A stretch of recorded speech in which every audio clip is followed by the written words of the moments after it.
Pinatawag ko kayo! Yo! Isa pa! Sige pa! Pinatawag ko kayo!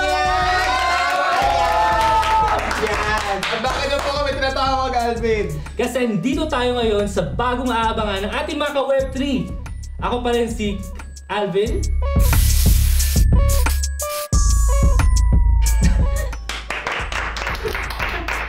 Parang di siya sure. Ako nga pala si Krista!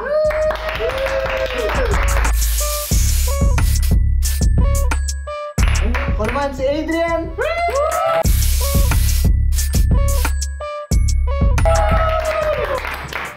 Ako naman po si Chef Rod.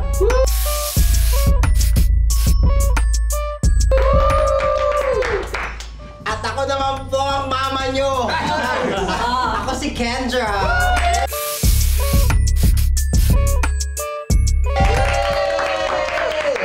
And welcome dito sa Crypto ng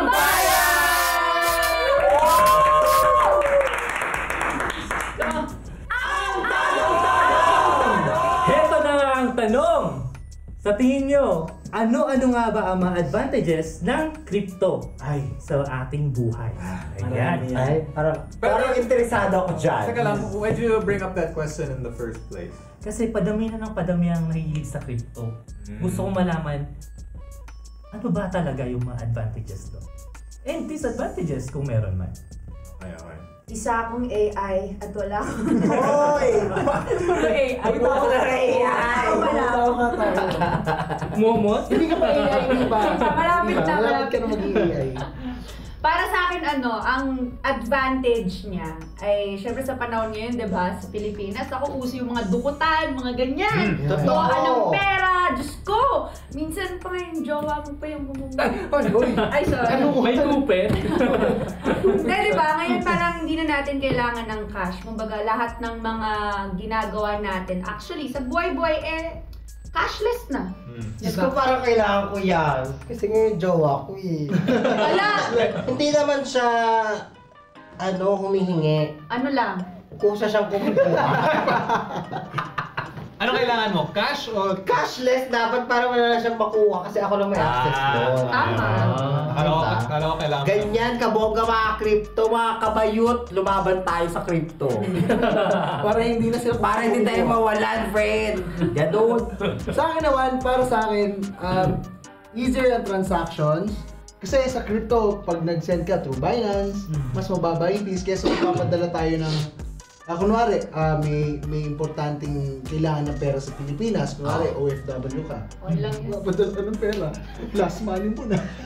Ibabayad mo pa doon sa fees sa mga remittance. Kumahal kaya, no? Hindi. Sabi no, sayang din yung charge. Oo, sayang yung mga Tama. charges, which is masyadong malaki. Pambili mo na ng Jasmine Pero rice. dahil sa crypto, mas mura ang charges. Yeah, and in line with what Adrian said, grabe rin yung transactional speed ng cryptocurrency these days. Not only are fees much lower, literal milliseconds lang ang pagpapadala through any digital exchange that you use. So, and not only that, di ba kung literal fiat currency or like magpapadala ka sa kung ano mang what do you call those shops? Exchanges. Yeah, money exchanges. Remittances. May hours yan eh. There are working hours. So like, May cut. Normally, Yeah, talaga yan cut-off. eh. 4 hours, mga ganun, pag overseas. Mukhang madaming pinadala na to. Oo, marami Babae pinapadalan. Sino ang pinapadalan? Ay, may scholars ka ba? Yung aso niya. Si Mundo. Pakawal mo ngayon. so yeah, in case halimbawa kamag-anak mo or kaibigan mo or your family member needs actual cash kahit alas 3 ng umaga, you can immediately send it. Exactly. Kasi nga, di ba, wala namang, hindi naman lahat merong 24 hours na remittances. Tama. Hindi mo na kailangan pumunta mismo sa money Oo, remittance shop. tapos diba? magsusulat ka pa Tsaka doon. masyadong yung pagdala Magbiyahe mo. ka pa, di ba? Magpapadala ka, daming hihingin sa'yo. ID. Asa na ID bro? True. At tatanungin ka pa kung saan ba nanggaling yung pera mo, di ba? Maraming proseso. Pero maliban doon, ano pa sa tingin nyo ang pwedeng ma-advantages ng crypto? Feeling ko yung din, di ba yung, for example, yung sa ekonomiya. Sabi ni... Sabi ko sa'yo kanina, pag bumababa yung dolyar, tumataas yung peso.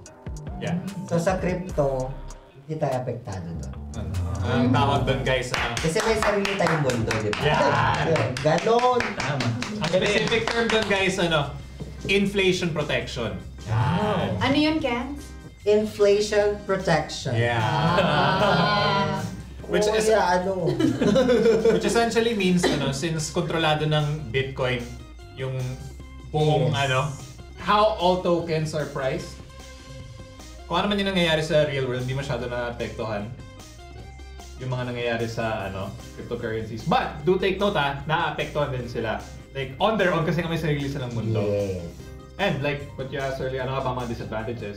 Actually, that's one of the primary disadvantages of cryptocurrencies right there. It's incredibly volatile. Extremely.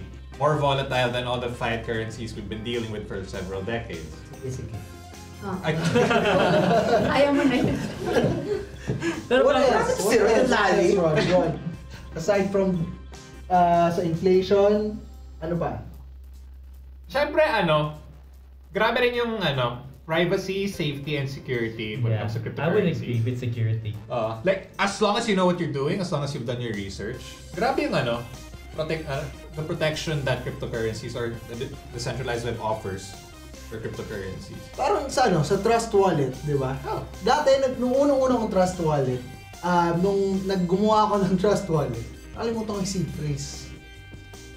So, importanteng itago niyo yung mga seed phrase niyo pag gumawa kayo ng Trust Wallet kasi hindi niyo na makukuha yung crypto na nandiyan sa wallet na yan pag nakalimutan niyo.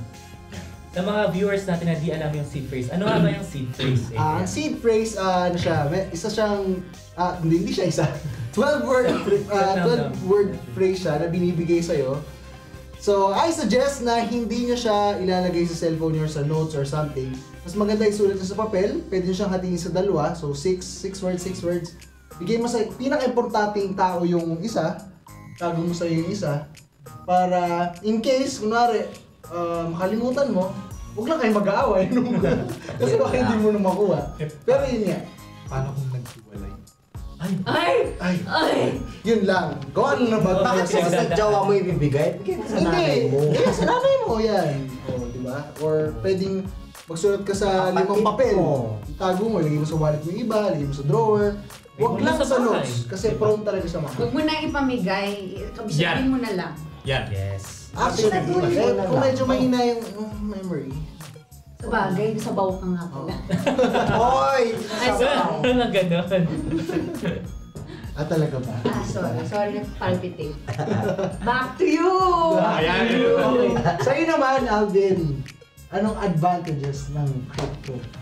Para sa akin, marami advantages ng crypto. And yan, isa na dun nga yung sinabi nyo na security. Of course, yan yung pinaka sa akin, ang number one kung bakit ako napunta sa crypto. Yung security. Kasi yung pera ko, safe na safe sa crypto. To bounce off what Cryptito said, let's also not forget, guys, one of the main advantages of crypto, accessibility and transparency. So let's work with accessibility muna, Literally anyone could start. As long as you have like a laptop or a phone, Yes. could start. Cellphone lang. And when it comes to transparency, lahat ng transactions, pwede mong i-backtrack Oo. kung saan nanggaling yung mga nangyari. Hindi mo na kailangan ng bank statement, hindi mo na kailangan mag-request sa bangko ng bank statement para makita yun. Tapos 2 business days na Lahat yung yun nasa internet na makita mo kaagad. Pero di naman malalaman ng ibang tao na ikaw yun. Kasi, May anonymity. siya. May privacy. May privacy. May privacy pa. May security na nga, may privacy pa. Oo, Paano saan yung ka pa? consistency? Wala ako nun. Parang Wala ka. masyadong Nanggagaling yun dito. Sorry. Back to you! Sa bawa manawari ha. Sa bawa manawari. So ayun guys, nabanggit na namin ang mga advantages and some disadvantages ng crypto. Yes. Sabi ni Kendra, inflation protection. Napakahalaga ng cryptocurrency sa inflation protection. Sabi naman ni Ron, ang pinakagusto niya is yung privacy and security ng cryptocurrency. Kay Adrian naman, nabanggit niya na ang gusto niya dito is very fast and also very cheap yung transaction fees. Hindi mo na kailangan pumunta pa ng money remittances para magpadala ng pera. And kay Krista, ano nga yung sa'yo? Ikaw ba ay online game? Ano nga ba yung sa'yo? Cashless! Yan, cashless! Hindi niya na kailangan magdala pa ng pera. Hindi diba? Digital na ang money ngayon. Yes. So, and doon naman tayo pupunta, diba? Lahat naman nagiging digital na eh. Yesterday. Kahit boyfriend, girlfriend man yan, digital na rin sila, diba? Yes. Meron na kang AI girlfriend eh. Ay, Oo. Kailangan, Di ba si kailangan Krista ba yan? Parang, ano lang. Ba't tayo napunta doon? Wala lang. Share ko lang guys. so ayun, narinig niyo ang mga advantages and some disadvantages ng ating topic ngayon na crypto. Yes, ayun nga, mga opinion lang po namin ito guys. Nasa sa inyo pa rin kung itutuloy nyo o hindi. Yeah. Do your own research. Yes. I second the motion. Likewise. At dahil dyan, At dahil dyan, dito na nagtatapos ang aming first episode ng Crypto Tambayan! Abangan nyo ulit kami next week dito pa rin sa Web3.tv.